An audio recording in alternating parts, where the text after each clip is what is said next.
ചേർത്തല പാണാവള്ളിയിലെ അവിവാഹിത പ്രസവിച്ച കുഞ്ഞിനെ കുഴിച്ചുമൂടിയ സംഭവത്തിൽ 3 പേരെ അറസ്റ്റ് ചെയ്തെങ്കിലും കുഞ്ഞിനെ കൊലപ്പെടുത്തിയതാണോ എന്ന കാര്യത്തിൽ ഇനിയും വ്യക്തത വന്നിട്ടില്ല.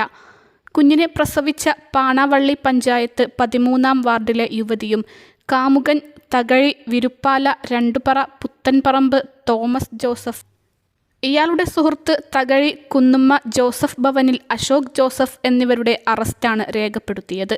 ഇവരെ റിമാൻഡ് ചെയ്തു. പ്രസവശേഷം യുവതി എറണാകുളത്തെ സ്വകാര്യ ആശുപത്രിയിൽ ചികിത്സയിലാണ്.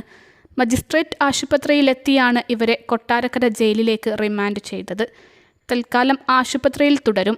തോമസ് ജോസഫിനെയും അശോക് ജോസഫിനെയും ആലപ്പുഴ സബ് ജയിലിലേക്ക് മാറ്റി. കഴിഞ്ഞ 7-ന് പുലർച്ചെ 1:30-ക്ക് വീട്ടിൽ വെച്ചാണ് യുവതി പെൺകുഞ്ഞിനെ പ്രസവിച്ചത്.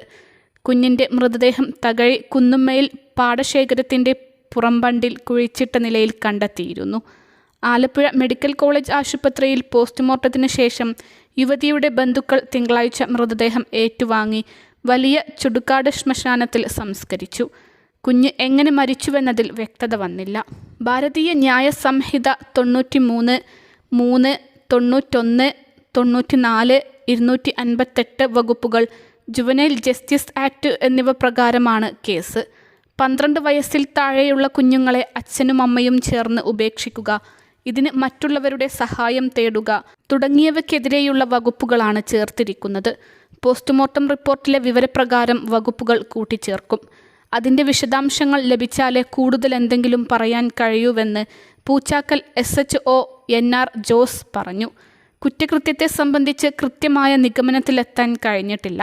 സാമ്പിളുകൾ ശാസ്ത്രീയ പരിശോധനയ്ക്ക് അയക്കുമെന്നും പോലീസ് പറഞ്ഞു. പ്രസവശേഷം കൊച്ചിയിലെ ആശുപത്രിയിൽ ചികിത്സ തേടി പോയപ്പോഴാണ് സംഭവം പുറത്തറിഞ്ഞത്. കുഞ്ഞിനെ കാമുകൻ അമ്മത്തൊട്ടിലിൽ ഉപേക്ഷിച്ചെന്നാണ് ഇവർ പറഞ്ഞത്. എന്നാൽ അത് തെറ്റാണെന്ന് പോലീസ് അന്വേഷണത്തിൽ തെളിഞ്ഞു. അതോടെയാണ് കാമുകനെയും സുഹൃത്തിനെയും കസ്റ്റഡിയിലെടുത്തത്. കുഞ്ഞ് ആദ്യം കരഞ്ഞുവെന്നും പിന്നീട് അനക്കമില്ലാതായെന്നുമാണ് യുവതി പോലീസിനോട് പറഞ്ഞത്. കൊണ്ടുപോകുമ്പോൾ കുഞ്ഞിന് ജീവനില്ലായിരുന്നുവെന്നാണ് മറ്റ് 2 പ്രതികളുടെയും മൊഴി. ഇക്കാര്യത്തിൽ വ്യക്തത വരുത്തും. പ്രതികളെ കസ്റ്റഡിയിൽ വാങ്ങി കൂടുതൽ അന്വേഷണം നടത്തുമെന്നും പോലീസ് പറഞ്ഞു. അതേസമയം നവജാത ശിശുവിൻ്റെ മൃതദേഹം ആലപ്പുഴ മെഡിക്കൽ കോളേജ് ആശുപത്രിയിൽ പോസ്റ്റ്മോർട്ടത്തിന് ശേഷം തിങ്കളാഴ്ച ആലപ്പുഴ വലിയ ചുടുകാട് പൊതുശ്മശാനത്തിൽ സംസ്കരിച്ചു. യുവതിയുടെ 2 ബന്ധുക്കളും പാണാവള്ളി പഞ്ചായത്ത് അംഗം ബേബി ചാക്കോയും ഏതാനും പേരും എത്തിയിരുന്നു. പോസ്റ്റ്മോർട്ടത്തിന് ശേഷം മൃതദേഹം ബന്ധുക്കൾക്ക് വിട്ടു നൽകുകയായിരുന്നു. നാട്ടിലേക്ക് കൊണ്ടുപോയി സംസ്കാരം നടത്തുന്നതിനുള്ള അസൗകര്യങ്ങൾ ബന്ധുക്കളും ജനപ്രതിനിധികളും പോലീസിനെ അറിയിച്ചു.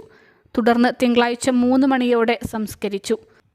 പൂച്ചാക്കൽ പോലീസ് ഇൻസ്പെക്ടർ NR ജോസിൻ്റെ നേതൃത്വത്തിലുള്ള പോലീസ് സംഘം പോസ്റ്റ്മോർട്ടം നടപടികൾക്കായി Alappuzha government TD medical college ആശുപത്രിയിൽ എത്തിയിരുന്നു. ആശുപത്രിയിലെ ഫോറൻസിക് വിഭാഗം അസോസിയേറ്റ് പ്രൊഫസർ ഡോക്ടർ B കൃഷ്ണൻ്റെ നേതൃത്വത്തിലാണ് പോസ്റ്റ്മോർട്ടം ചെയ്തത്. കുഞ്ഞിൻ്റെ മൃതദേഹം വീടിൻ്റെ മുകളിലെ തട്ടിലും പടിക്കെട്ടിന് താഴെയുമായി പൊതിഞ്ഞ് സൂക്ഷിച്ചിരിക്കുകയായിരുന്നുവെന്നാണ് വിവരം.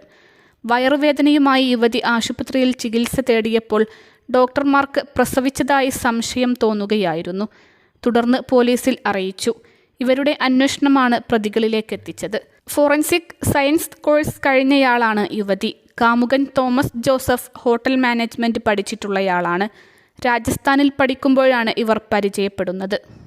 അൽസലാമ ഐ ഹോസ്പിറ്റൽ 21 ലക്ഷത്തോളം സന്തുഷ്ടരായ ഉപഭോക്താക്കളും 2 ലക്ഷത്തോളം തിമിര ശസ്ത്രക്രിയകളും പൂർത്തിയാക്കിയ മലബാറിലെ ഏക കണ്ണാശുപത്രി. ലോകോത്തര നിലവാരമുള്ള ചികിത്സാ സംവിധാനങ്ങൾ, എല്ലാ നേത്രരോഗ ചികിത്സാ സൗകര്യങ്ങളും വിദഗ്ധരായ ഡോക്ടർമാരുടെ മേൽനോട്ടത്തിൽ. Al Salama eye hospital, hospital road, Perinthalmanna.